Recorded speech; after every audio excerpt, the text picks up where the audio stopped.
Bonjour, bienvenue sur ma chaîne La Voix du Cœur.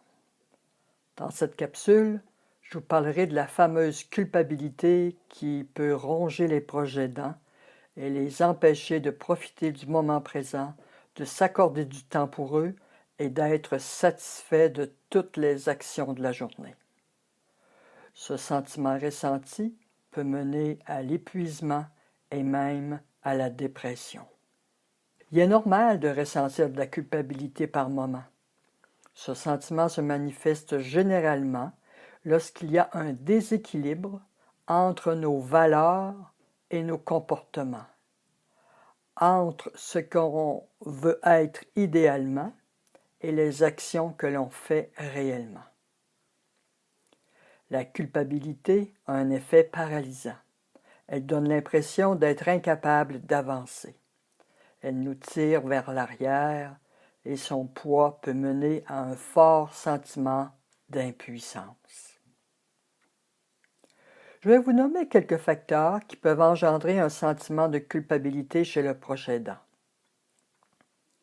La culpabilité de ne pas se sentir à la hauteur, la culpabilité de ne pas en faire assez, la culpabilité de ne pas avoir la bonne attitude, la culpabilité de mentir à son proche. Même si nous savons que le mensonge bienveillant est parfois le plus approprié pour protéger notre proche, il est bien difficile de changer cette valeur bien enracinée en nous. Comme par exemple, quand ma mère voulait aller voir son père, je lui parlais de sa fatigue, qu'elle pourrait se reposer et que demain, nous pourrions aller voir son père. Elle était d'accord avec ma proposition, mais je devais me convaincre que j'avais menti à ma mère pour son bien. Que si je lui avais dit que c'était impossible d'aller voir son père, qu'il était décédé depuis longtemps, je lui aurais fait de la peine pour rien. Il y a aussi la culpabilité de manquer à notre parole. Lorsqu'on a fait une promesse à un proche, comme par exemple de le garder à la maison si un jour il devenait non autonome, on ne connaissait pas tous les enjeux, comme notre propre situation de santé ou les besoins de notre proche lorsque la maladie s'emparait de lui. La charge de travail et la charge émotionnelle peuvent devenir trop lourdes pour tenir la promesse que nous lui avions faite. La culpabilité de se résigner à envoyer son être cher en hébergement. Des proches s'imaginent abandonner leur être cher en l'envoyant en résidence. Tandis qu'arrive un temps où le meilleur pour l'aidant comme pour l'aider, c'est le placement dans un centre de soins. On aura alors du temps de meilleure qualité à accorder à son proche parce qu'on sera plus reposé, donc plus disponible à l'écouter, à être empathique, à entrer dans son monde, à valider ses émotions, à être pleinement présent à lui parce qu'on sera déchargé de toute l'organisation de la vie, de la coordination des soins, tout en lui assurant une sécurité. De plus, aller à l'encontre de la volonté de son proche peut provoquer un fort sentiment de culpabilité. Il y a aussi la culpabilité de prendre du temps pour soi. Des proches aidants me confient se sentir très coupables lorsqu'ils font des sorties où ils s'amusent et ont du plaisir. Ils pensent à leur être cher qui n'a pas cette opportunité. Or, ces proches ont aussi droit à leur vie, à se ressourcer pour avoir l'énergie de prendre soin de l'autre par la suite. Même si c'est tout à fait normal de se sentir fatigué, dépassé par les événements et de vivre de la culpabilité, on ne doit pas se laisser dévorer par cette culpabilité, parce qu'on risque de perdre l'empathie envers son proche et de vivre du ressentiment envers lui. On doit donc se décharger de ce surplus de culpabilité même s'il en restera toujours. Comme proche aidant, nous nous mettons souvent une pression inutile. Nous avons assez de poids sur les épaules sans en ajouter avec celui de la culpabilité. Nous avons aussi des attentes démesurées envers nous. Nous n'avons pas demandé ce travail et nous ne sommes pas préparés à cette mission. Nous devons revoir toute une organisation, apprendre des façons d'être et de faire, gérer des émotions, sans avoir été formés pour cela. C'est beaucoup de défis à relever. Nous donnons le meilleur de nous-mêmes, mais il y a des jours où nous sommes moins à l'écoute des besoins de l'autre, parce que nous existons aussi et nous avons nos propres tourments. Et n'oublions pas que de ressentir la détresse et la souffrance d'un proche, c'est très perturbant et infiniment triste. Alors il y a des jours où nos réactions sont moins ajustées. Alors, comment diminuer cette culpabilité? En premier, reconnaître le sentiment de culpabilité à l'intérieur de soi et l'accueillir avec bienveillance sans se blâmer.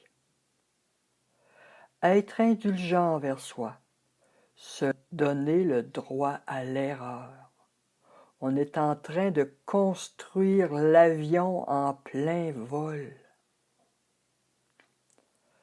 Reconnaître toutes les bonnes actions qu'on accomplit pour son proche. Se dire qu'on donne le meilleur de soi et que les besoins de notre être cher dépasseront toujours nos limites. Se dissocier du dernier tournant de vie de son proche. Personnellement, c'est lorsque je me suis recentré en me disant que c'était impossible de vivre le dernier tournant de vie à la place de ma mère, qu'un jour j'aurai le mien à endosser, mais qu'aujourd'hui, c'est à son tour. À partir de ce moment-là, j'ai été capable de prendre du recul et de lâcher prise, d'essayer de la protéger de cette douleur du passé et du présent. Pour diminuer cette culpabilité, on peut aussi trouver un groupe de soutien afin de briser l'isolement et de reconnaître qu'on n'est pas les seuls à ressentir de la culpabilité. Se choisir une activité pour faire le vide, se ressourcer, avoir du plaisir, rire, s'amuser, se changer les idées. Puis quand on est en présence de son proche, prendre des petites pauses fréquentes pour se retrouver soi avec soi-même. Ça peut être aller prendre une bouffée d'air durant 2 minutes, aller lire nos courriels, se faire une tisane, prendre une petite marche autour de la maison, faire quelques exercices, des petits moments juste pour soi. On peut aussi faire appel à l'appui pour les proches aidants. Leur ligne Info Aidant pourra vous écouter et vous apporter du soutien. Être proche aidant implique de lourdes responsabilités. C'est un défi de tous les instants. Vous êtes en perpétuelle adaptation. Et la personne la plus importante dans la dyade, c'est l'aidant. Si vous tombez au combat, l'aidé ne pourra plus avoir vos soins. Alors donnez-vous la permission d'exister, même si c'est très difficile, parce que vous voulez tout faire pour l'être que vous aimez. Même avec une envie légitime d'aider et de prendre soin, c'est illusoire d'espérer accomplir toutes les tâches seul. Osez demander de l'aide avant de vous épuiser et de ressentir trop de culpabilité. Donnez-vous le droit de ne pas avoir toutes les solutions. Il n'y a pas de recette miracle. Même si vous donnez le meilleur de vous-même, la maladie ira toujours au-delà de vos limites. Et choisissez vos batailles. Je vous laisse sur une réflexion de Sylvie Petitpas, que je cite dans mon livre « Et si perdre la tête rapprochait les cœurs » à la page 92. Nous confondons souvent le don de soi avec l'oubli de soi.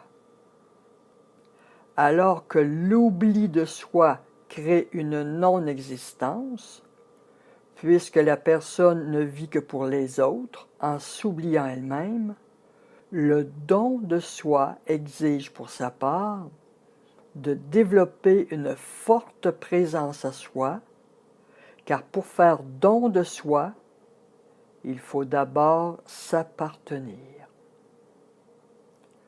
Comme on ne peut donner ce qu'on n'a pas, on ne peut se donner si on ne s'appartient pas.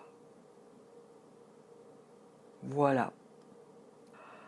En plus des capsules vidéo sur ma chaîne YouTube, que je publie environ 2 semaines, vous avez accès à 2 reportages que j'ai réalisés avec le collectif L'Humain Visible.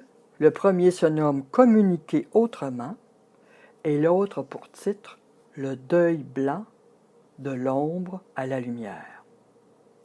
Ces 2 vidéos pourront certainement vous éclairer comme aidant.